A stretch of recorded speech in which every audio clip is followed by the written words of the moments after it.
All right, so we have Scott Hackman on the podcast today, and actually, I have at the very top of this navigating the people side of business, which is pretty much all over your LinkedIn, which I'm obviously very excited about. So, one, thank you for coming on. Oh, thanks for having me, Brandon. Appreciate it. I love that you put in my post today that you'll be one of the people that I don't know previous that wanted to come on the podcast. So that is a huge step for people. They obviously are really nervous about doing this in general. So thank you for extending yourself, with not knowing me really and kind of jumping into something that you're totally probably not sure of. Yeah, absolutely. Yeah. Great referral from one of my colleagues. She Yeah. loves you. She loves Oh, okay. following your pod. Per- Perfect. Well, at least there's one out there. At least I found Yeah. one. All right. Ruby Knoll, So, Ruby Knoll yeah. in Lancaster. So Yeah, check her out. absolutely. Absolutely. So I want to talk about kind of at the beginning founding Scott Hackman Ventures, which is kind of the Mhm. full name of the company, which I will refer to as SHV kind of as we go through this because it is quite a long name.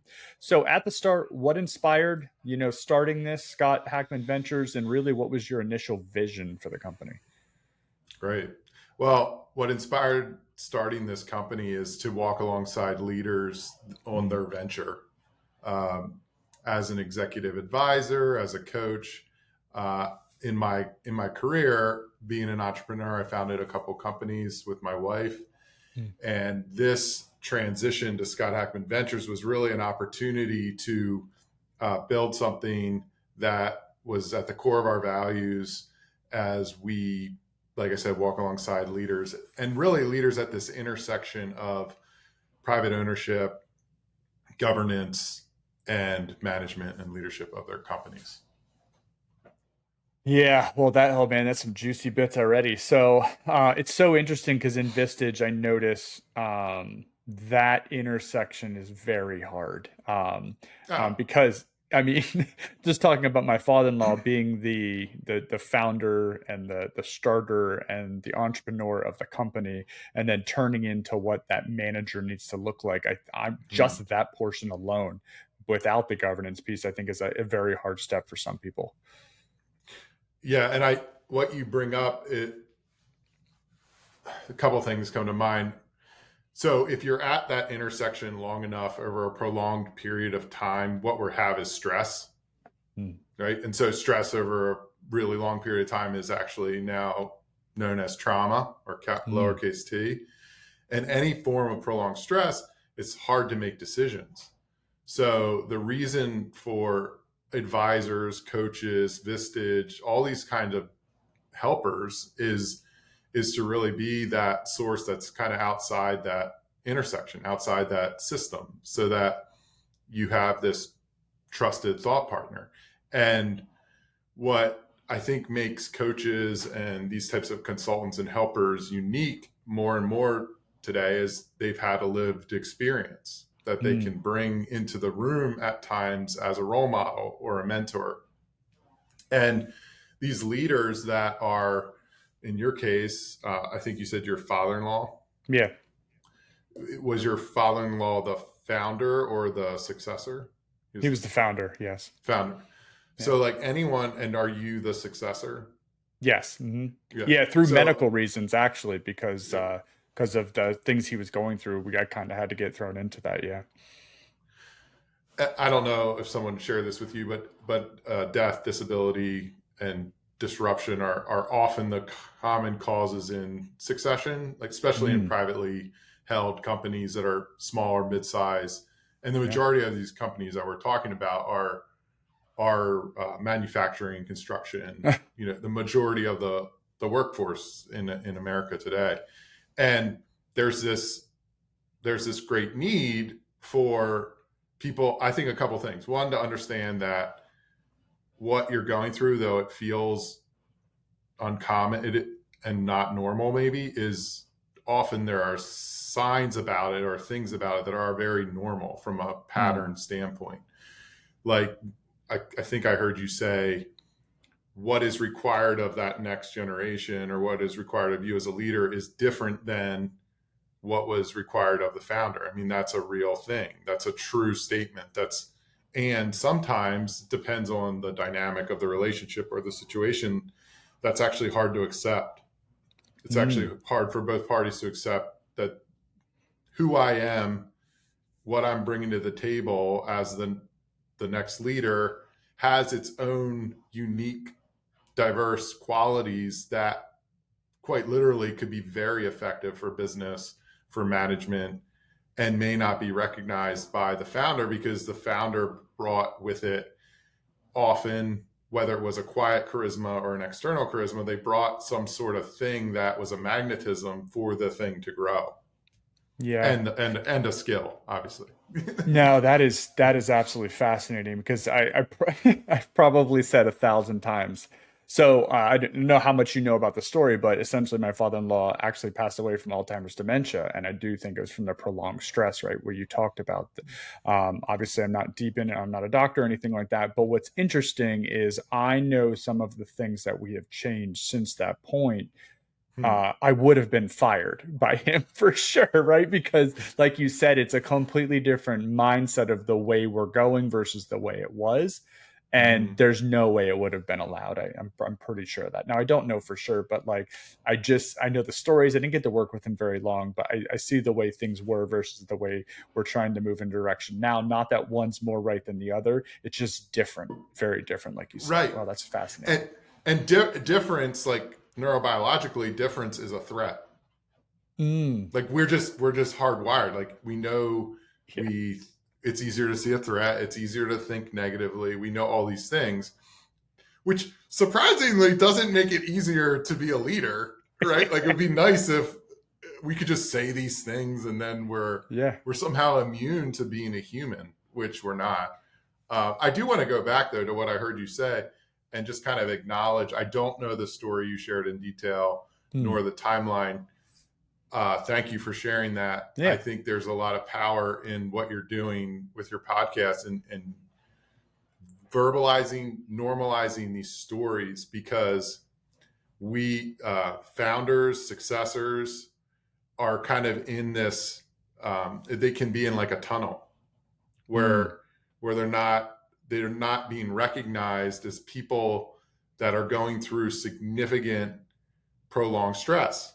Yeah. And what kind of moves us through that is the discernment and decision-making process that moves stuff forward.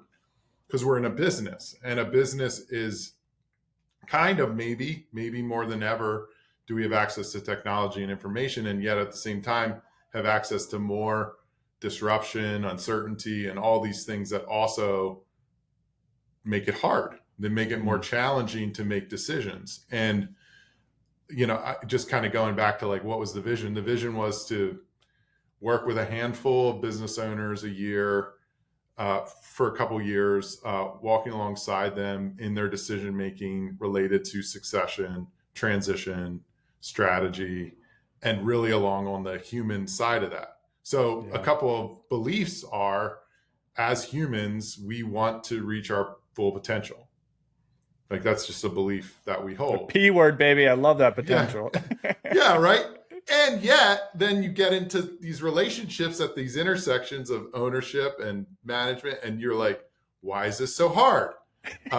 And I just want you to know, Brandon, our company has grown significantly in the last like 2 years. And so now I'm You're going through it. Oh yeah. Oh, like 100%.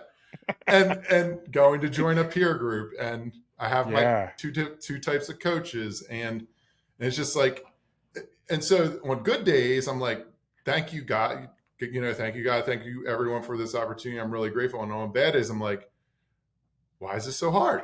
It's like, I'm not immune to the very thing I'm helping. And then I think what helps me is going, oh, okay, so this whole thing of business and of leadership and of helping is about learning. So maybe this whole thing, there's a return on investment, there's money, there's these other goals you have, and it's about learning. And what's the whole thing that learning does? It's to give that back to other people in your company, in your community, in your family, so that things get better. Which is sometimes really hard to believe in, right? Like it's just sometimes it's just really hard, but we have to do that as leaders. not just have to, we get to like have a belief and test it out in the real world and see if people buy it and follow it and make homes out of it, or make roads out of it, or make, teams out of it, whatever it might be we're making. Yeah, that's really good. One of my favorite sayings I've been saying a lot lately, and especially in like the leadership space or headspace I'm in, is really, I think as leaders, the most caring, beneficial thing we can provide to our team is to fill their potential or help them get to their potential, right? Like, Mm-hmm. forget all the pay and all that just comes along. If someone finds and fulfills as far down their road as potential, which could be farther than you, right? Which is the hard part that people kind of trip Mm-hmm. over. But like, is there any better gift in the world? Probably not, right? Because that person will feel fulfilled. They find Mm-hmm. what they're looking for in whatever capacity that is. And then usually monetary status and things like that of whatever needs to fill that bucket comes along for the ride. Mm-hmm. Yeah, that's beautiful, Brandon. Can I ask you a question? Shoot. So how did you get on this path that you're on? Like, you have a deep curiosity and empathy towards people, Mm. and you happen to, it sounds like you own a business and lead a business. So it's like, tell me I lead a more. business, so I don't own actually because Okay. I'm the son-in-law, but obviously it's still a family business. So my wife is one of the owners. Mm-hmm. And what happened is really my father-in-law's health, right, got to a point and there was not a real succession plan. And I was in construction for 10 years at that point in time. And so they said, hey, I want to come over and help out. And that's kind of how I got to this point. And then Okay. I've been here just over 6 years in July. So that's kind of my story. But during that 10 years of construction, I traveled all over the country doing power plant Mm-hmm. construction everywhere. I think I Oh, counted it wow. up. I was at like 32 or 33 states in that amount of time. So I just never said no because I loved what I was doing. I loved meeting new groups of people, new teams of people all the time, and just kind of seeing the country on my own and traveling until I got married. And then it's like, okay, I can't travel as much. And then did 2 years of management, and then here we are. That's my story. And then, okay, yeah. And you start a podcast. Like, why? What do you, Ah. So I didn't have a why when I started. I read, actually, tomorrow, my guest is Jonathan Core, who's a huge construction marketer on LinkedIn. I love his stuff, and it's very construction focused. And he said in a post, because I somehow believe him, I barely know him, but I like him as social media goes, right? He said, if yeah. you are a leader or you are a CEO in construction, if you want to have more influence with not only your people, but potential new employees and new customers, you should start a podcast. And I said, well, that's interesting. I said, I have done a podcast in the past, but it was nothing related to my work. I never really crossed my content streams, right? And so I did, and what I realized my why is I'm not a big reader. I'm making myself read currently in 2 book clubs at Mm-hmm. work because I don't like to read, but it holds me accountable to read. Mm-hmm. And this is a form of reading for me. Yeah. So it's kind of a cheat code because I get to talk to really smart people and they tell me really amazing things. And I go, oh, that's brilliant. So that's my why is to realize that everyone can teach you something. That is my Mm-hmm. why. What I notice on your LinkedIn, at least recently, is you're talking about listening. Hmm. And I don't know if that's a newer It's from my book, curiosity. the book I'm Okay. reading. Okay. Yeah. So listening something that I'm passionate about as well. Sometimes, often, I would say if so, I now mentor or manage coaches and consultants, process Mm. consultants and coaches. And one of the things that I think when you're listening, you're helping and you're learning well, which is process consulting. You're listening, you're helping, you're learning, is you're moving closer and closer into a trusted space with a leader. And so when I heard you talk about active listening and empathetic listening and sort of the difference, I guess what I wanted to say was that was really cool to hear you say it. And I think you're giving a gift to the world. And what's really cool to me about you promoting it like that and learning more about your audience or in construction is we too work in construction, a lot of large construction companies, and what I'm witnessing at least is like they're coming to us. We literally had a company come to us and they said, we want to transform our FU culture, and we want your help in doing that. And I'm kind of interpreting, and we're interpreting in that as like there's a diminishing return on this. It's not that like the FU culture was wrong, right? Like being that hard and tough was wrong. That's not what we're saying. We're saying like it got us somewhere. We Yeah. needed it, and there's a diminishing return. There's a new mind now that's saying like I listen to owners talk about we can't get people to work. We can't get people to work. Heard a guy recently. He's like, I need drivers, but the drivers I could get are getting won by Amazon because they can Freedom. work whenever freedom, flexibility, work whenever they want to play their video games, whatever. And then so then we're going deeper and deeper into these conversations, and it's like, okay, well, what can the leaders provide? And what we're hearing is like value driven roles or vision driven roles. Like we're hearing this from the leaders, so that these next generation or younger generations are like, okay, well, what do you know me? Do you care about me? Active listening. Do you empathetic listening? Do you actually really want to know why I still live at my mom's, or do you want to just talk trash about me? Yeah. Do you really want to know what I want in life? And are you willing to invest, like to actually be curious and consider like how me showing up $15 an hour, $25 an hour, whatever it is, how that might or might not be connected to what I'm trying to achieve in life? Right? And are you willing to help me connect my job, like what I'm doing on a daily basis, to this other thing that you're trying to do as a leader? And I think that's the value driven role. That's the vision driven role. Like the leader has to spend more time being explicit about like why it is a job, what it's connected to. And it needs to be connected through listening, I think, to what the individual wants out of it. And we could stand around and just be really pissed that people want this kind of thing out of work. Or we could be like, you know what, let's try to create a work environment where we're shifting this culture, where we're not just trying the old, like just do it because I told you to. Yeah, just do it because I told you. Just give a damn because I give a damn. Like, because that's what happened to me. There's a lot of resentment there. There is. I see it in some of our employees. Yeah. And it's just because it used to work, right? That's the frustration. Yeah. But what you're asking to do, Scott, is a lot of work. And it is a lot of really deep conversations and really tough conversations and emotional conversations. And like, that's very uncomfortable for a lot of people. Yeah, emotion is really uncomfortable. I think emotion's really uncomfortable for men.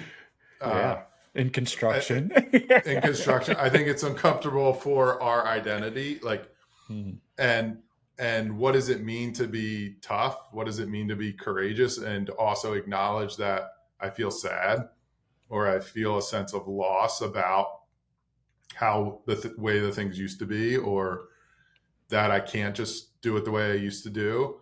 And how getting in touch with that sadness or loss as a leader might help you. It might inform you that you can, because we're talking about empathy, right? Yeah. That you can start to articulate your feelings. You can start to acknowledge other people's feelings. You don't fix them or solve anyone's feelings. You just acknowledge them. And all of a sudden, people are like, oh, this person is in touch with humanity. Like they're in touch with themselves, and I trust them. Yeah. Like I trust that I can be a person with them. And because we talk a lot about trust, right? Like if we get trust, then we'll get commitment, then we'll get conflict, then we'll get accountability, then we'll get, well, how do we get trust? Is like we get trust because we genuinely care. How do we know we care? We communicate in a language of emotion. We become literate. Yeah, you know what really struck me about empathetic listening, because I don't think I really wrapped my head around until I actually read the sentence. And it's not like you're listening not to solve, you're listening just to understand, right? You may not be able to do anything more than just listen and then comprehend the emotional like state of what that is and have no resolution. And as a I'm a fixer, right? So that's very hard for me to just be like in that moment, sitting there being like, listen, best I got right now is all I can do is understand what's going on. And I got nothing else to bring. Like that is really hard for my type of personality to like wrap my head around that. That's all I can give. Yeah. It's And I guess I would frame that like that's what you get to give. yeah, exactly. Because you're a leader, so you're actually transforming the way people will. You're not the majority. Like you're a minority leader. Like you're a man in a construction industry who's learning to empathetically listen. You're going to have a young person come into your workforce with traumatic experiences, with a view of themselves and how they will go about work that is fully self-interested and self-protective. And potentially down the road, you or your leaders, through modeling, because this is a muscle that they're repping, you're repping that muscle of empathetic listening, will change the way the brain is communicating. Like this person is safe. And what does safety bring in the workplace? I can talk about my mistakes quicker. Yep. I can bring up issues or concerns much more efficiently. I'm not working around people. It's called innovation. I know, right? Like, I just want people to be innovative. I want people to solve problems. But they got to feel it. Yeah, they got to feel it. And it is, I'm with you, Brandon. It is hard. It is hard. It's a lot of work. It's emotional. It's exhausting. I really think there's a level of exhaustion here. I think it's why I nap every day, Scott. Because I realized that I'm quite the introvert. It's really funny because one of the guys from work who was on the podcast earlier, and it stays because you ask all your friends, coworkers, and anyone who would actually say yes, right? And he said, I know you're really an introvert. I have to be as social as I possibly can at work, which is why usually when I get home, it's like a total shutdown, right? Because I have to stretch to be somebody. And then he's like, but then in your hobby, you're talking to people in the afternoon. Like, why are you putting yourself through this? And it's because it allows me to do something that I'm not super comfortable with, but in a controlled state that I can control. Like if I go to a mixer or something, I am in the corner on my phone, sitting in a chair, not looking at anyone. Don't want to do any of that. I hate it. But in this scenario, I can control this, right? It's a podcast. I can control, I can cut, I can edit. I don't really cut or edit anything, but there's more control than just being in like a social mixer environment. That stuff sounds terrible. Yep. And you're a learner, like, so you're utilizing your awareness of yourself, what works, what doesn't work, and you're making something very workable, not just workable for you, but it's helpful to me. So like, this is helping me. One of my goals is to be a public speaker. I have a book coming out. Dang, nice. And thank you. It means a lot. It's called You're Not Alone. It's all the emotional side of leadership. So it's about. That's a great title, dude. Thanks, you're gonna be like, oh my gosh, finally someone gets it. Well, and the reason for it was actually, so active listening, empathetic listening. In my career, before Scott Ackman Ventures, it was with a family business agency, just family succession transition. That's how I learned a lot about this. Yeah. But when I went out on my own, I'm in these rooms of getting referred into bigger and bigger companies, multi-billion-dollar companies. And I'm like, I never ran you deal with imposter syndrome and these sorts of things. Went back to school for what is coaching. So I went to American University, leadership coaching for organizational performance, really understood the different modality of coaching, facilitating, advising, interventions, all these techniques that are invisible, right? But and then a team grew out of this need in the organizational level. Like these companies that we were working with in COVID actually were necessary and growing rapidly. Yep. And the owners were like, we love this kind of approach. It's a process-oriented approach. It's a listening approach. It's a communication approach. Can you bring it to our organization? And I was like, okay, yes, and I need to hire contractors to do that. They're like, great, scope it out, like bring them in. So we have a really robust team of people a lot smarter than me now. And, and which has been exciting because it's really challenging me to move more and more into this role of, writer, speaker, communicator. So that's what is a long way of saying sort of self-promoting and thanking you as I get my chops in the pot. Is that scary moving into that? Mm-hmm. Yeah. Yeah. 100%. Because it's all the same learning curve, of you're reinventing what's going to work in a one-to-one 60-minute session with an owner versus a conversation with Brandon, totally different.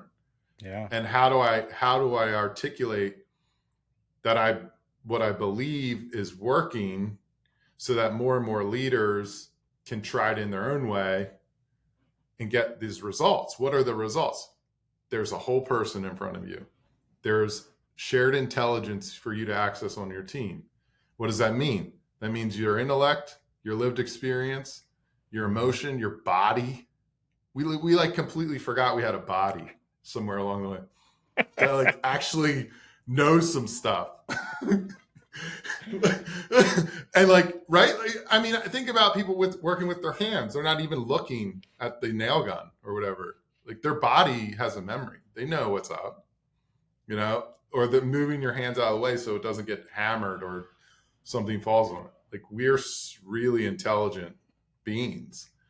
Yeah. So that's funny. Yeah, I'm sure all the welders would be like, yeah, so they have the muscle memory of knowing exactly right how to make all of that work perfectly. And it's really funny you say that because I'm probably the most mechanically deficient person in our company. I say that proudly and on the regular. My dad literally can build anything if I would have just paid attention when I was a child. None of this would have happened, but he calls me when the Wi-Fi's out. I call him when, like, I don't know, everything's not working in the house. Like, at least I can solve one problem, right? So we're partway there. But part of that is, like, I can't say anything in the crazy complicated welding engineering conversations, right? And then, but we get into people problems, strategic thinking, getting in, I call it getting weird, getting into weird stuff, like all that kind of stuff. Like that is my zone. And it's so interesting to watch people like be comfortable in their sphere or their lane, right? And be okay, like not having to be in every lane. I think that's a really hard thing that I can see other leaders struggle with. It's like I used to think I had to know a lot about everything. And I remember asking my previous boss at my old job, how could I possibly lead people when I've never done their job? Well, that's laughable now because I can't do anything of what most people do in the company. And it doesn't have to be about that, right? A lot of the process and the things below that and the things you put in place can take care of that. The people side is the hardest part of all this, which is why probably a lot of people struggle with it, because it is really hard to manage and lead people. It's like you said, is an everyday, gotta show up, gotta be emotional, gotta be open, that whole open door thing. But I don't know. Anyway, I'm just going on tangent. What I hear in your tangent is a theme I'm hearing from you is like, through your lived experience, you continue to own and claim your strengths. You are aware of your weaknesses inside of an organization. You have a level of trust or inspiration with your people. I'm inferring or assuming your company is doing well and you're growing, and that there's a direct correlation to how one is leading an organization. Unless you can overpay your people like radically today, you have to be leading well. Interesting. Like, and I've advised in organizations that overpay their people, so I've watched the abuse. Like, it's real. Yeah. If you aren't leading like good to well, like you are losing people because your managers, your supervisors, your people in the front, they're just not tolerating it. They're moving on. They're moving on. if you're growing and your company is growing and you're noticing, hey, these are talented people. They really want to work here. They're interesting. They're diverse. They're, in your words, they're getting weird with us. They're willing to step into things they are uncertain about. You created that environment. You created the lanes people swim in. You created that atmosphere. That is an environment for emotional literacy, for emotional intelligence, for whether they're using those words or not. That's the water they're swimming in. Interesting. Which is directly correlated with how one is experiencing the leadership. Well, yeah. Well, thank you for that. Certainly won't take credit for all of that. Like, I totally understand what you're saying, but like the great thing about a lot of the people working at SWF is they were brought in by Al, right? So my father-in-law brought them in. They stayed. Luckily, thank God they stayed during my transition, right? Because it certainly made my job a whole hell of a lot easier. But that growth mindset, I'm probably more risk adverse than he is because he was a true entrepreneur, right? That's what entrepreneurs do. They grow, and I'm like, let's make sure everything's perfect, and then we'll tiptoe around. But I'm realizing that as a major weakness, I need to get, I need to hear that feedback. I need people to push and things like that. So no, I think there's a lot of people stepping up in pretty awesome ways. I'm with you. It certainly has a lot to do with the environment, but I wasn't the sole person to help stamp that in, but that makes a lot of sense.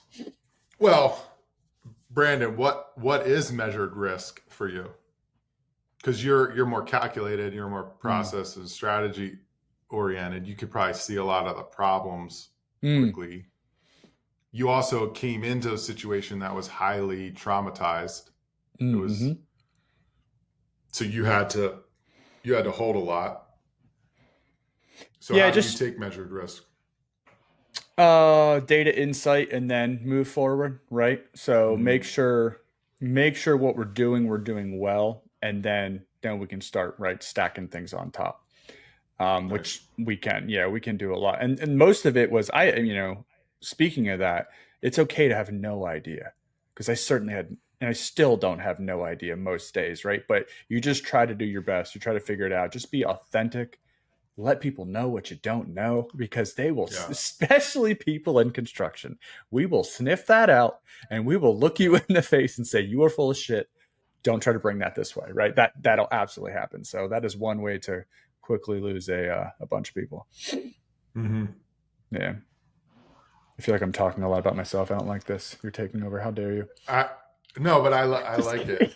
I'm just kidding. No, it's very good. Thank you for that. When you asked the question about when I'm transitioning into this on a one-to-one, how do I turn this into show other people? You're doing it to me right now. Like, I can feel it, right? I can feel what's happening. It feels great. I get some things off my chest, even though this is about you. But I think what you're looking for is you being yourself and getting excited about the things that really excite to help people, and you're doing it naturally. Yeah. So I would just do tons of that over and over again. I think you'll do great. All right, let me get back to my questions. Holy shit, where are we? We're 33 minutes in. So you talk about activating emotional strength. I'm not sure I know even what those two words together mean, but how do you define emotional strength, and why is it critical for leaders and orgs? Yeah. Emotional strength. I mean, I think it depends on what emotion we're talking about. Okay. So like, let's talk about, you used growth mindset. So growth mindset, I don't know if you were referencing Carol Dweck, who wrote the book Growth Mindset, but it's the ability in growth mindset, it's the ability to look at a challenge as an opportunity to master something. When we apply that to emotion, I think we're talking about emotional literacy, the ability to name emotions, to name feelings, simply just for yourself. Like, I don't know the latest stat, but I think it was Dr. Mark Brackett who wrote a book, Permission to Feel. He might have quoted in there. It might be from somewhere else, but it was related to, like, Americans could only name 5 or 6 feelings. Oh, wow. Or like, emotions and feelings get used interchangeably. Yeah. I use them interchangeably. A great thing for your listeners to do, and a lot of executives now do this. I'd like to believe it's my legacy. Like, when I die one day, let's go. Getting owners and executives to journal, to have work journals. and to write down feelings, like literally, like had a one-to-one, had a call with a customer, have a feeling. I'm going to write down a feeling. I actually have a feelings wheel here. Nice. So, Scott, And let me ask you that. Sell me on yeah, journaling because I'm not there yet. Like, but I also wasn't there with reading until I started reading and said, "Holy shit, like you're falling behind." Like, so sell me on journaling because mentally I haven't gotten there yet. Now, I write a ton of things down, but yeah, what is it about journaling and why is it so important for people in because general? we're talking about building emotional strength, I think, Yeah. and our brains need reps. Like just Mm. like your brain needs reps for any exercise you're doing, emotional rep is writing. Just like I'm going to write thoughts and feelings. Um, One of the goals of the book is to actually have journal prompts. So as you're reading Mm. it, you're opened up and you could be like, take your phone out and just write down a couple of thoughts. You literally don't have to read it ever in your lifetime. Okay. Just writing your thoughts and feelings is a form of regulation. It's a form of muscle building. You're now helping your brain create, synapses and connections of Yeah. when you're in a conversation or you're at work or you're doing something, you become aware Holy because shit. I don't know if I thought you're about re- that. you're giving yourself reps, and we need lots of reps. I didn't know this. So like I'm a child of um, prolonged childhood stress in a household of I have great relationships with my parents, so I always hesitate to share this publicly, You know. but but I do. They're both alive. They're wonderful. But like mental health was a real issue in my household, and it was undiagnosed for most of my childhood from my parents, Mm. and so it took me another 2 decades to really unpack and understand the impact of that. Interesting. What I unintentionally did was I developed a really strong emotional awareness muscle through journaling. I started journaling at a very early age. I have not hundreds, probably 100 journals, Wow. and it's now become a much more right now. Actually, if you want to get into journaling, I'll promote somebody. Ryan Holiday, the guy Okay. who writes all the Stoicism books. I'm not sure you read any of them. No. He has. I'll send you a link. Okay. It's Ryan Holiday's Daily Stoic. It's a book with just like a quick quote. Yeah. And Stoicism is really popular because it's around having virtuous living, leadership, integrity, courage, Yeah. all those sorts of things. And it's like ancient words.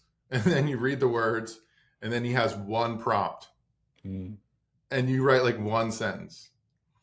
So it's like the self-reflection and the growing of the awareness, a feeling or two is giving your brain reps, is the best way I can say it. It's giving your brain pause. It's giving you an opportunity to access information. Yeah. Because we don't gain access to a lot of this information in our daily modus operandum of work, family. I mean, how much time do you spend reflecting? Like, it's Usually not a it's lot. no, it's when I'm trying to go to sleep and then I can't because my mind's just going like a Rolodex. You know, I never so no one has ever put it to me like, I've heard journaling's important, but thinking that as like walking's important, going to the gym is important, exercising is important, like all that makes sense to me. This is essentially going to the gym for your brain. Right. So Yeah. you are and your Perfect. emotions and you are, like I said, the repping, I think is a brilliant way to put that. I've never heard that way before. So that makes total sense to me. Like you telling me I don't have to go back and read it sold me. As long as all I got to do is move forward, that's the best thing I am. I do not go backwards. That is part of my problem. So, okay, that makes a lot of sense. That is amazing. Brandon, I wouldn't be surprised if you did it. Let's say you did it for, I don't know how long, but if you could do 2 weeks, Yeah. like you just wrote down your thoughts before you went to bed or Yeah. when you woke up, I bet you'd go to sleep faster. Okay. Because an emotion needs a thought to keep going. When we don't complete an emotion, we keep it going with thought. We actually can complete emotion, which frees our mind. from worry, rumination, all this kind of shit. Okay. All right. Dr. Phil, And then I'm with you. well, but then the payoff, like what we're talking about leadership, we're talking about Yeah. decision making, we're talking about decisiveness, Yes. we're talking about clear communication. I'm a highly emotive person. I've been highly sensitive my whole life. If I would have had the education my kids have, I would have like our kids of the. I'm so into how my children are being educated. It'd be a different podcast. But I would have gotten a lot further faster because I would have learned how to leverage this as a strength. And it was a debilitating weakness. Understood. For like almost 30 years of my life. And I'm 45. Doesn't that eat at your core? Well, I need to let go of that, or I'll be resentful of institutions like schools and stuff like that. And it's just, it's life, right? Yeah. I'm going to be done. Yeah. It's also gave me, like, what else did it give me? It gave me I was like going back to the well, digging for the gold, and finally found something to give back. Yeah, that's really good. Man, that whole finishing an emotion, like that could be a real key to my sleep issues. And what's really fascinating is a lot of it's Sunday nights, right? So it's like the weekend's good, and then it's like all flooding back. Monday morning's right around the corner. I got to go back into this mode, right? And it's like, and it just starts. And maybe it's because I didn't get to finish those things on Friday by just writing them down. Woo. Yeah. I know you want to make this about me, but I have a different question. I would love to ask you. Shoot. Well, what if you didn't have to be that person you think you have to be at work? Like, and I'm being very sincere. Like, what if you got to write down the Sunday scaries is what we call them. Like okay. Sunday, I didn't know they had a name. Yeah, they have a name. So you just write them all down and just be like, is that true? Like, do I really have to be that way? Okay, if that wasn't true, what would I get to be? Because what you're doing there is you're giving your brain a chance to challenge a narrative or a script it's functioning in. Ideas and beliefs lead to behaviors. Behaviors lead to outcomes or results. You start to change the way you think, you will start to change the way you act. It will force your organization to change potentially in better ways. You may be holding on too much responsibility. You might be able to flip that so that more people can take on more responsibility, carry more of the weight, offer more of their genius, whatever. I'm being highly hypothetical here. Yeah. But I'm this way. I know a lot of leaders of organizations are this way. We sort of over-index our responsibility instead of going, and then we create all these things we got to do instead of saying, like, do I really got to do this, or does someone else maybe can carry this load? No, I totally hear what you're saying. I would be surprised if that would be my issue. I think a lot of it is really, it's interesting in the sense of like, I don't have to, like, I'm not a big doer at work. A lot of mine is the people focus. Like I'm doing, like, I just recorded a culture video today. Like I'm doing 30 culture videos, behaviors over the next 30 weeks. And like, so today I'm running around the office, getting people involved in this video to prove like next week is be approachable. Right. So I'm trying to put that in video with my daughter, and we're running around trying to get people involved and stuff like that. So like I was able to really back away from ops probably in the last year and a half. And I really let the ops team run with that, which allows me to dig into these like culture things, starting a book club, like doing a podcast, like all this kind of stuff that is really interesting to me. So I feel like I'm really in a good vein right now of where I want to be focused. But like, yeah, it's just the stuff I'm not, I don't know what's going to happen. It's the stuff that you feel you don't have control of, right? That comes flooding in Sunday when it's not really, it's nothing that bad. Or it may not even be like something I'm worried about. It's just a laundry list of things I got to get done during the week, right? Whether it's all my own baggage or work baggage, who knows? But yeah, I like that. I gotta, okay. You're selling me on journal. I'm gonna have to go buy one. I'm going to try this for 2 weeks and see if it changes my perspective on some things. Scott, you sold me. You should be selling journals as well on the side. I will with my book. I'll give them free. Side hustle. Because I just want them that. I want it to happen. I genuinely think we'll be better at our jobs. And it's where we spend our most time, and we'll be better at interacting with people, and we'll take more responsibilities for what's ours and let go of what's not. And people have a choice to grow up. Yeah, that's really good. So how long have you been in this Scott Hackman Ventures? How long has this been going on now? We started it in 2018. Okay. Before that, I was with a group.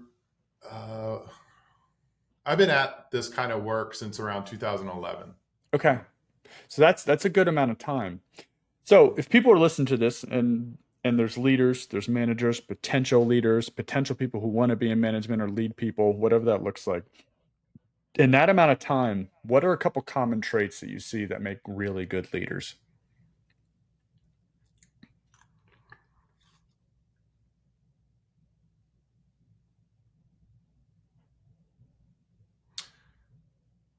I I think the really good leaders have identified their strengths. They articulate them well. They've identified their weaknesses. They've articulated them well. They've let go of the idea that they need to be all things to all people.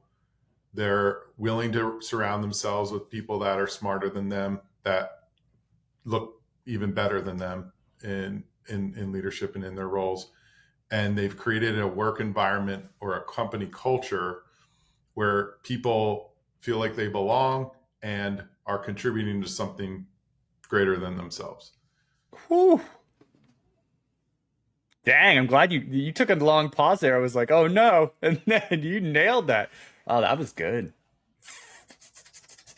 That fascinates me because I think insecurities is a huge downfall in leadership for leaders. Mm-hmm. Like I think, like you said, a couple of things there. One, surrounding yourself with people who are way smarter, knowing what you're terrible at and voicing it, putting it in the ether, right? Not hiding from it.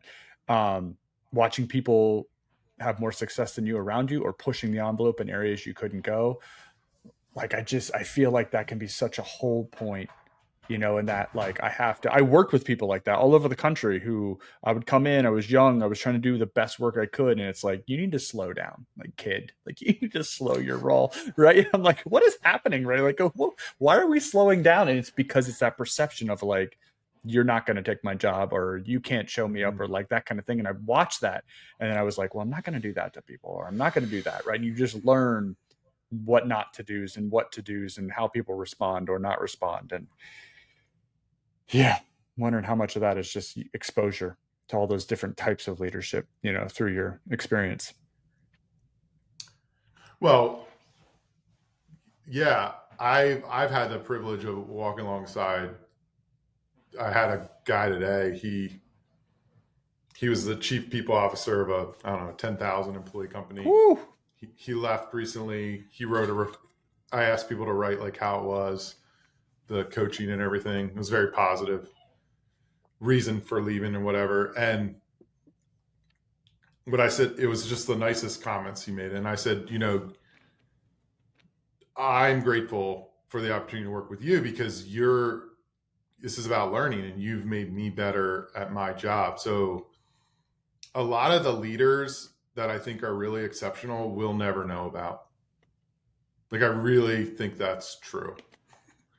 And it's probably like what Lencioni says, like the humble part of his ideal team player, the hungry, humble, smart, is like they really know that their greatness is the sum of the parts. They really know their greatness is this, like the uniqueness of the thumbprint. That's why that's my logo, by the way. It's a thumbprint. It's like, that's brilliant. This one little piece. It's like, it's one little piece in the greater part. And I think that's what's so cool about being human. It's one little piece in this great big part. And yeah, if you happen to be at the top of the org chart, you have a huge responsibility to create the environment where the strengths are being leveraged of everyone.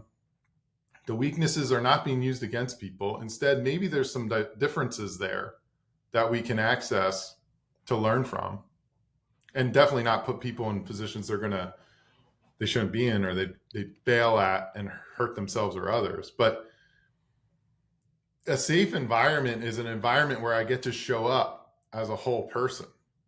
That's what a safe environment is. And then I'm going to look around and try to create a safe environment for other people to show up as a whole person. And then as a result of that, a lot of smart things are going to happen, because we're more than our brain. To your point, we're this lived experience where I had a lot of shitty bosses who weren't accessing near what they could have accessed and looked really good for doing. They would have got the credit. They really would have. And they didn't get the energy, the passion. Yeah, there was some buck in the system with it, but a lot of tasks done, yeah. I had someone on my team. We restructured. We're still a small team, but we restructured so that I can move into this role. She comes with a lot of intelligence, right degrees, worked in good consulting firms. And it's like, if this is going to become a consulting firm, it needs to have someone that understands how to build a consulting firm. That's not my expertise. I haven't seen enough of what is the best. I have mentors and I have stuff like that, but she actually has seen ICF Consulting, International Coaching Federation. She's seen more of this. She sees the bigger picture of organizational design. She sees the bigger picture of working with consultants and coaches. She understands the financial needs and these sorts of things. We're having to make these decisions about we're staffing right now, but do we do staffing or do we do contracting? Do we do a blend? You need someone. Well, I could have been she's too young. She didn't do it the way I did it, which she didn't. Not the exact opposite way I did it. And she went up against me on issues time and time again, not because she was trying to be obstinate. She was smarter than me. Yeah. And she's like, I don't believe your bullshit until we have a rationale for this stuff. It's not going to work, Scott. And she didn't even say it that way. She's much more diplomatic. She's much more, she's phenomenal. And so and I want to say this, I don't even know if this is going to work. It is so hard to build a consulting group. There are very few mid-sized consulting groups doing what we're doing. There's a lot of independent contributors, subject matter experts. Yep. And there's big consulting agencies that are delivering similar services, high dollar, but they're doing it in Fortune 100 and 500 companies. Very few are trying to take a process approach where you get really clear on the outcome and you help the organization do it. You don't do it for them so that you're not needed. You work yourself out of a job. Yeah, not very long, which is very risky. I've been a part of groups where it's the idea here is to be needed and codependent for a very long time. It's not good. Right. It's not good for the organization.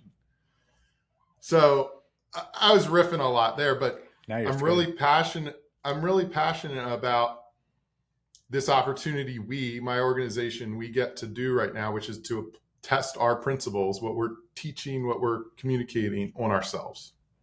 And if there's someone being called into it, our values are whole person, shared intelligence, an inclusive culture, which simply means people feel like they belong here, and a learning stance, meaning I'm not the expert of you, Brandon, or your company. I'm here to learn, and we're going to learn together. And I know how to get us into learning stances together so we grow. I'm the one who gets called in. I get called in to these values and this culture as much or more than anyone in our company. In meetings and out of meetings, because it's something that's being created by the consultants. And that happens to be our story. I'm not prescribing that's what you all should do in the world. Yeah. But if you're going to be entrepreneurial, you're going to take a lot of risks. And this is one of the risks where I'm going I would rather fail 5 years from now and be yo, that didn't work, because I do believe on good days, by the way, not bad days, on good days, that there's going to be something, not just me, but our other consultants will be giving themselves and workplaces and leaders that will be better for the world, better for the workplaces we serve. So, yeah, that's good. That's deep. You're kind of throwing the pebble into the lake, right? And watching the ripples, trying to get as many as you can. What do you do with people who say, this is just the way I am? You know, how's it working for you? Take it or leave it. Well, how's it working for you? I'm being very sincere. I would be a little more diplomatic, but I have used that before, depending on the demographic. And I'll just say, like, how's that working for you? Are you getting what you want? Do you have the quality of work you want? Do you have the shareholder dividend you want? Do you have there is actual financial return on all this stuff we're talking about? Yeah. The cost of an employee leaving is 1.5 times their salary. Yeah. Like that's a big one.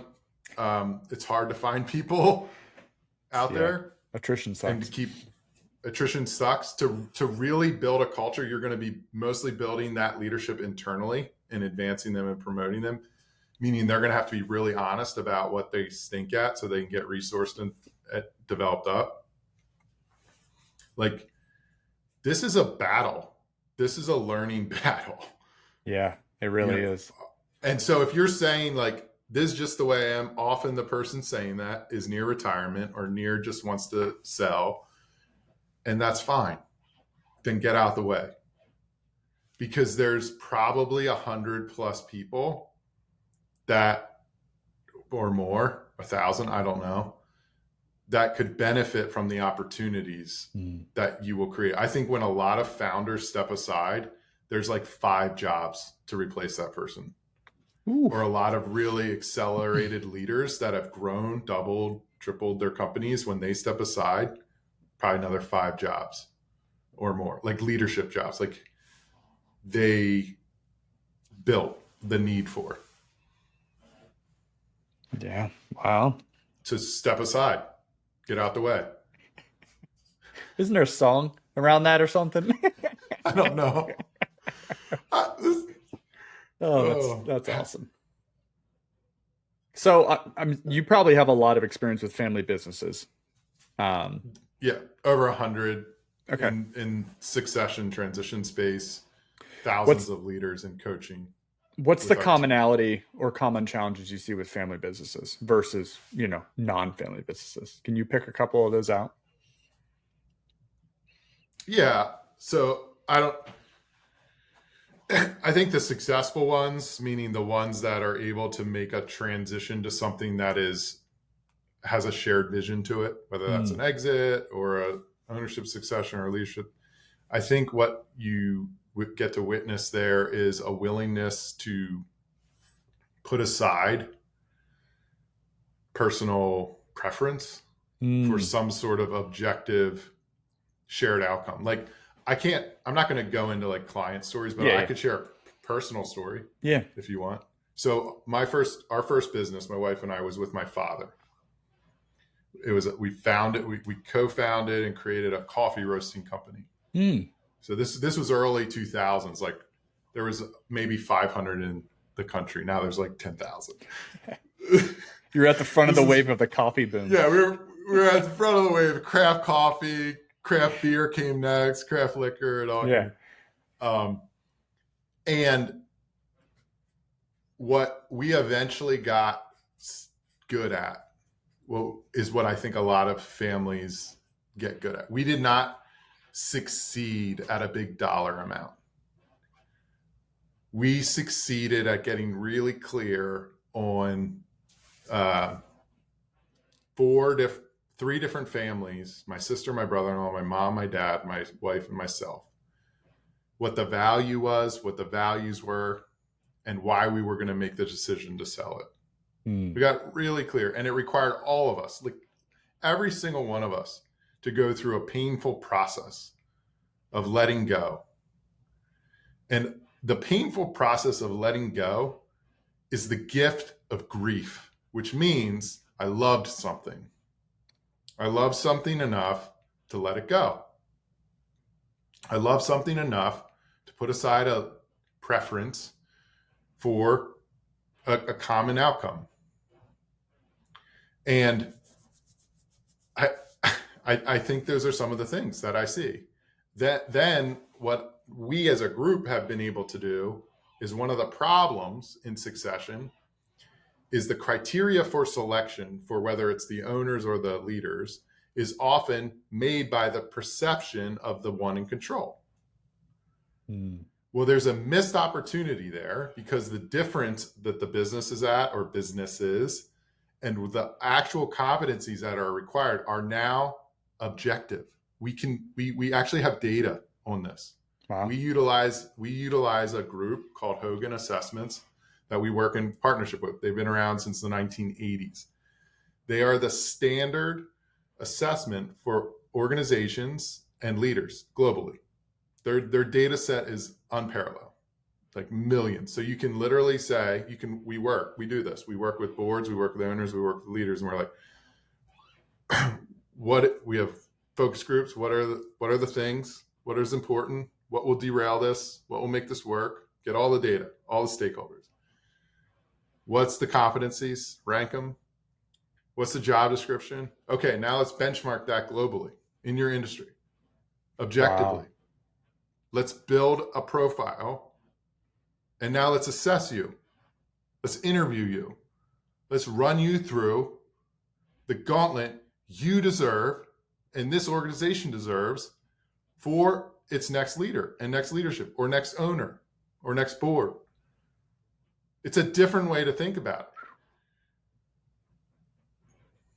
it. It changes the game. It's what is needed. If we're going to move forward with private ownership groups that don't have to sell out the private equity, they are going to bring in more sophisticated ways of making these very important high stakes decisions. And this is one way. And we currently do it. And I'm so grateful because I've been in more types of succession transition decision meetings that were based on feelings, not facts. And so it's like this feelings guy is now talking about facts and data. How dare you? but they both need to work together. Yeah. Like they need to work together, and they can. And we can create processes that allow them to work together for an outcome that's good for the whole. Man, that's got to bring a lot of comfort because there is a lot of guessing. I mean, even in the hiring process, right? Even if just hiring for a position, there's a lot of guessing there, which is, I just went through a culture index process and procedure and started to understand that and really loved it because it brings data and insight to something I'm currently guessing on. And I hate that. Yeah. I feel like I'm just shooting my shot and I'm hoping for the best. I don't want that. Right. And you're bringing that kind of insight and data to, switching succession plans, leaders, or selling your company is way bigger of a deal than just hiring your next person. Right. But man, I understand what you're saying there, but you're bringing some real process to that big decision. That is really interesting.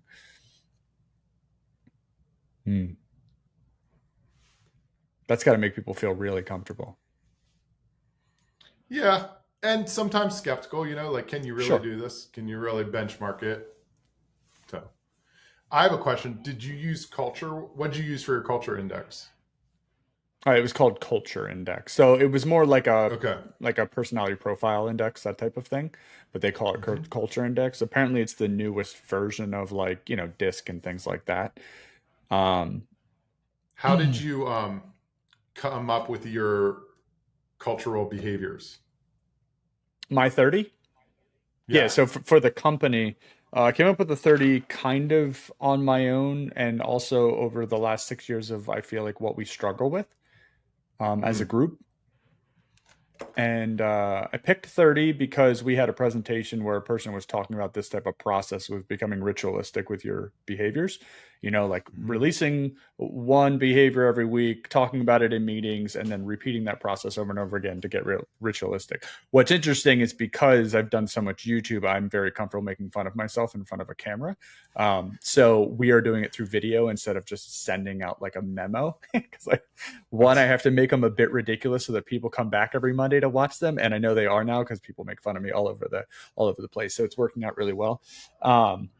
And part of it's free content is also for my LinkedIn and stuff, right? I can repurpose that stuff and say like, hey, this is what we're doing. I don't know if you're comfortable with video, but try this out. Like, it's just fun, and I can get other people involved, right? It's not just me standing up there like an idiot.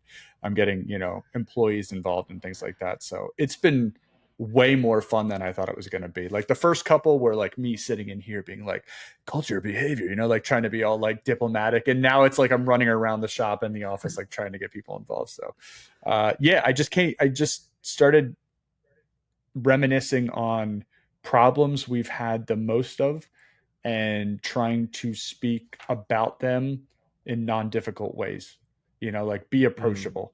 It's pretty easy to comprehend, and I can put into action. Showing that in a video form of like body language, right? Like don't charge forward with your chest out when you're coming with a problem, or walking up to someone's desk and like slapping your hand on the desk and getting in their face without asking them if they have time, like that kind of thing, which we all do because our fire is the most important fire on the planet, right? So simple things like that. I'm trying to knock the low hanging fruit out because I'm an efficiency monster. I love accountability. I love efficiency, but happy people to me are efficient. So if I can make sure everybody's a little bit happier every day, then we'll be faster no matter what. So that's brilliant. Happy people are efficient. I love that. I'm going to quote you on that one. You probably already do this as a direction, but there was a group I was working alongside that had Culture Wise, and some come in and do their 30. And they're just going to kind of communicate it and not make meaning out of it. And so however you're doing that, that's one of the most crucial things for this type of learning is how are people making meaning out of these words? And it can be as simple as, what does this mean to you on the job? Yep.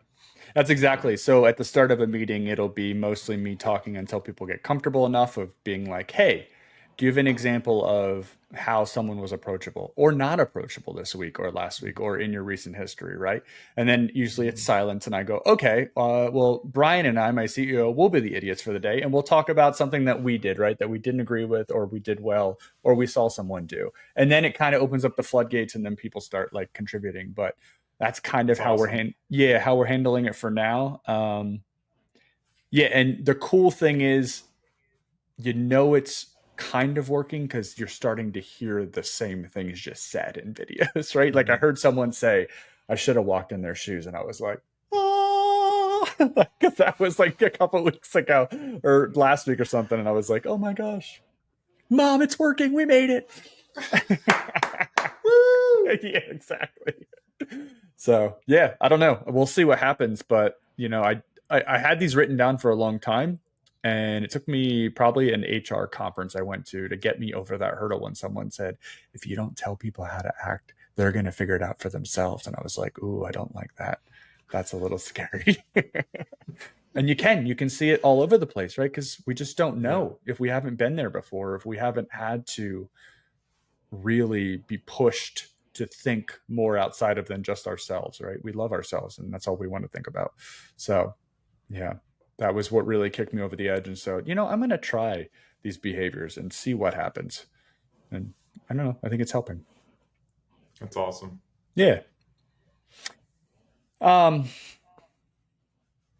me see what I got. You got me all screwed up here. You got me all flustered. I don't even know where I'm at. Usually I'm calculated, Scott. I know where my questions are. I stay out of the mixer zone. You brought me right into the mixer. How dare you? It's been really fun, actually. This has been a lot of fun. Good. Future trends, merging leaders, development, things like that. Are you seeing, we kind of talked about this at the beginning a little bit, where you're seeing, especially in the construction industry, are you seeing any trends of whether it be your organizational development, your personal development, leadership development, are you seeing any trends that we as leaders should be focused on to say, hey, make sure you're not missing out on this because it's going to slap you across the face? Yeah, I'll say a couple things. Picking the assessments that work for your culture and stick with them long enough to know if they're working. So it sounds like you found one. Mentoring programs to accelerate like the younger leaders coming up, whether you call them mentoring or buddy programs. Really, I think similar to how you did your behaviors, like what are the problem points? It's sort of the same thing. What are the people pain points that we could build an accelerated program and to leverage peer learning, like really 30-minute, 45-minute peer groups inside of companies, facilitated around a couple questions where they're upskilling around skills like conflict, communication, decision making, whatever it is, creating really culturally relevant programs that work in your context. I don't know. I think you're on the cutting edge, the way I would hear it. I hope that more listeners that are in your industry or industry adjacent take really seriously what you said about identify your problems, your pain points, how people address things, then identify the common sense behavior you want to see, and then write them down, and then identify a way to communicate it simply, video, whatever. Have your managers ask what that means to them in management meetings. And yeah, they're going to make fun of it at first. Of course. So what? Exactly. Who cares? We're adults. We don't think we have anything left to learn. I think how much does that stop people from doing crazy stuff like this? I know I say the word crazy, but it's not. It is kind of crazy, but it's not. I think it is crazy in the environment of construction right now. I think it's absolutely innovative. Like I have friends that work at Meta and Google and stuff like that, and I ask them about their employment stuff, and I'm like, this is wild. Like their EAPs are off the wall. I'm like, what? It's like that. It's like you won the lottery. I'm like, I don't know. Tell me what it's like. But the reason I think every construction company that cares about being around in 10 years should do this is because I don't think you'll be around. Like I think you'll be bought or you'll go out of business because you'll have the lowest common denominator behaviors running your organization. That's not a competitive advantage. Your customers will hate it. Your vendors will hate it. Your employees will hate it. I mean, and we're in a place in time where people are basically saying, I'd rather not try to believe in the American dream and just have freedom and flexibility than work for a place that treats me like crap or where I feel like a jerk or where I don't feel like anyone's going to help me learn. So I don't know. Do you want to be competitive in the workplace today? Yeah. You got to do this. Yeah, it's going to become a need to instead of a nice to have. At some point, there'll be a tipping point. Yeah, that's really good. I feel like construction, we're always behind like 20 years, right? On whatever the trend is. And I think we are like 20 years behind culture and how important it is. And does it actually affect your bottom? Yes, it does affect your bottom line. It was so interesting. I was at a conference or a breakfast thing or something one time. And I remember people saying, the cliche of like, people just don't want to work anymore. No, they just don't want to work the same, right? And somebody asked like, what changed? And I was like, the internet. That's what changed. Because why would I work 60 doing something that's really hard when I work at 40 and then the 20 could make me the difference in money and it would be fun in something I want to do on the internet? That's what I do. I love YouTube. Do I make a ton of cash? No, I don't. But it's enjoyable, but it's a future that maybe could for me. So why would I want to work 70, 80 hours like I used to when I could take that extra 30 hours a week and do something enjoyable and learn a new skill? That's what the world's doing. And the younger you get, the more that is side hustle is the word. It's not your 9 to 5. It's not your 40. It's your side hustle. that is the fun part of your life, and the other part is a necessity for now. Yeah. That's my view. Yeah, I'm with you, and I'm glad to have met you, because I'm gonna point. I'm serious. I will point to CEOs to you. I'll be like, go look at Brandon. Look at what he's doing. Don't tell me it shouldn't be done. Oh, man. I need more Brandons in my life. Well, I only need one, but I'm just gonna be like, go look at this podcast and listen to Brandon, and then email him if you don't believe him. If you're open to this, Hell to yeah. other CEOs in adjacent industries, owners, whatever, and like why it, because they won't believe me. I'm selling a product, man. Yeah, you just What's want behind business, the door? Scott. Yeah, what's behind the door is buy my book, ask me to speak, bring in my team. That's behind the door, y'all. You know it. But so what? You have to know I exist. Like, that's why I'm out there, because I need 1%. I don't need to work with a lot of people. We don't need a lot of companies. Yeah. If there's 100 people, 5, that's it. But what we need are more companies like you, where we can point to the CEOs who are taking it seriously, and you can say, okay, well, I will talk about retention. I will talk about bottom line. I will talk about the payoff for culture, and can get into the nuance of what you live. The lived experience is so valuable. It's so valuable. Yeah, we track retention monthly, actually, and we just passed over our 8-year mark on average. Like, so we just take all the yeah. So construction industry on average is what, 4.5, I think, last time we checked, and that's what we track against. Now, luckily, I got, this wasn't me. I had such a great Vistage member tell me the one time, and it was so insightful for me, because I get down the road too far sometimes and I start running before I should be walking. And he said, don't forget what you walked into. Like, you did a lot of great things, right? But don't forget what you walked into and how, and it just fit your skill set perfectly. Like, we were a marriage just made in heaven, right? Of what I was walking into. And it was like, I had really strong technical people who were sound and just, trustworthy and loyal. And then I just got to mix it up a little bit, right? Just got to sprinkle in some salt or whatever that looked like. And it was just a perfect situation. And it was so enlightening to me, because it really makes me sit back and think, like, yes, love what we're doing. I know I get into some weird things, but this, so much help, in that space of just having the perfect scenario. I couldn't have asked for a better situation, in the sense of, what I like to push the envelope on versus how they say, whoa, slow down. You're going a little too crazy right now. It's just the perfect balance. I love it. Yeah, it's fascinating. Awesome.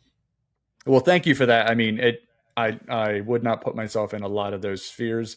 I'm just trying to think what I would want. I think it's really that simple. If you're working, we had a lot of rules before that. We got rid of a lot of rules as well. And the main thought around that was, if this is annoying to me, it's probably annoying to a lot of people. Like, this isn't hard. If it's annoying to you, it probably annoys a lot of people. So don't do it.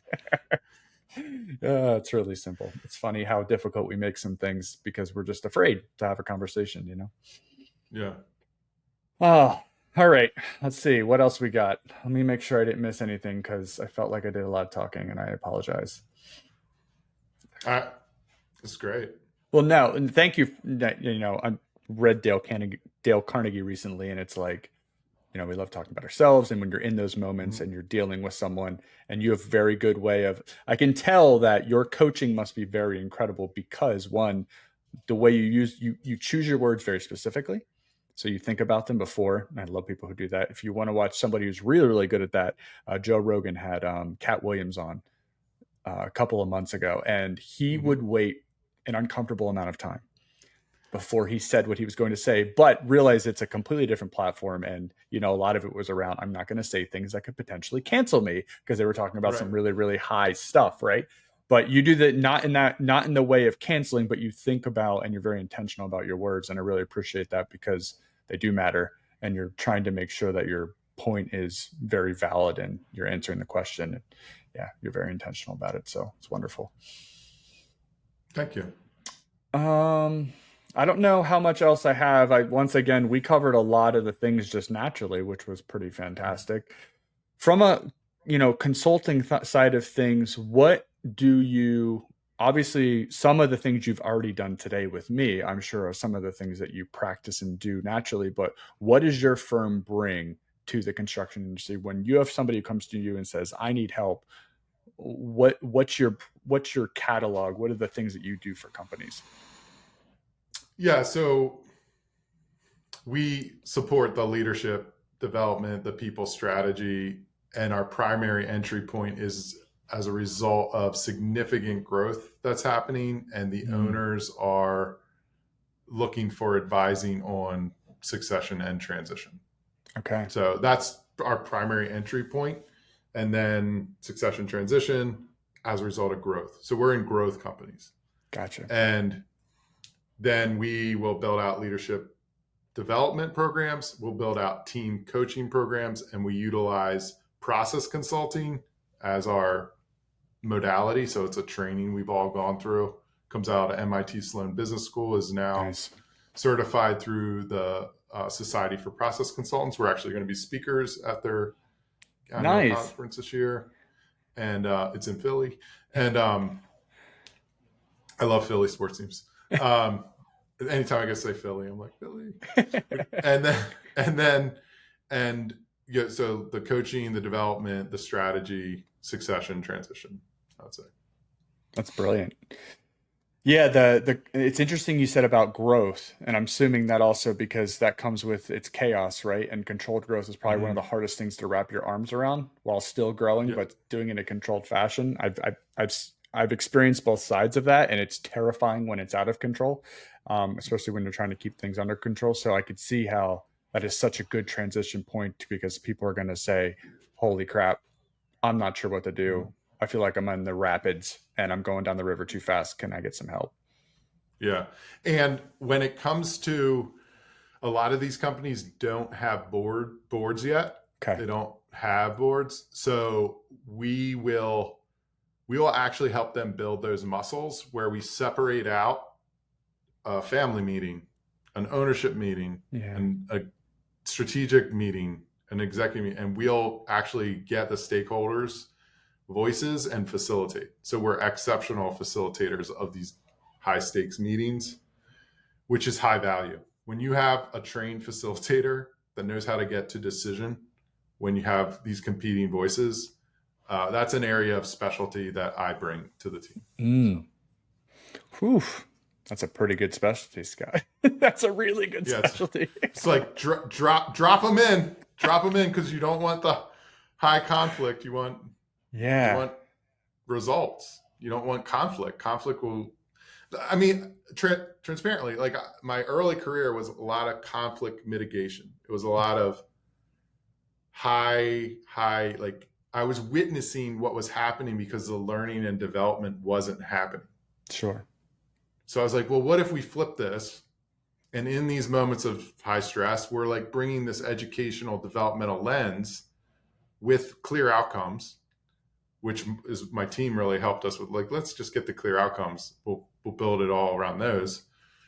Because I can be very emergent. I don't know if you could tell, where the team can be like very, very specific, and that specificity in their word, in the client's words, not our words, drives the psychology of the conversation and the result, the buy-in, all those things.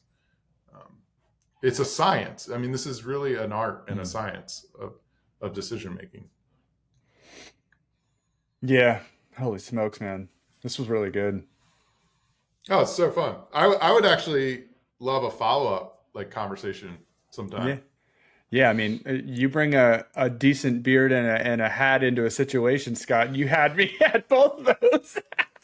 Well, I saw your hat on LinkedIn, and I wear hats like all the time. I'm like, I'm wearing a hat on a thing, a work thing. I'm a hat. 100% is a part of my person. I love expressing. I mean, today it's a Star Wars day. That's how I'm feeling. So we're sending it to Tatooine. Yeah, that's so funny. So when I saw you, I was like, let's go. We got hat beard day. For those of you that can't see this, he has a beard and a hat. Oh man, that's great. Well, this was, I told you an hour. I'm sorry, we're an hour and 24 minutes. So this was very, very good.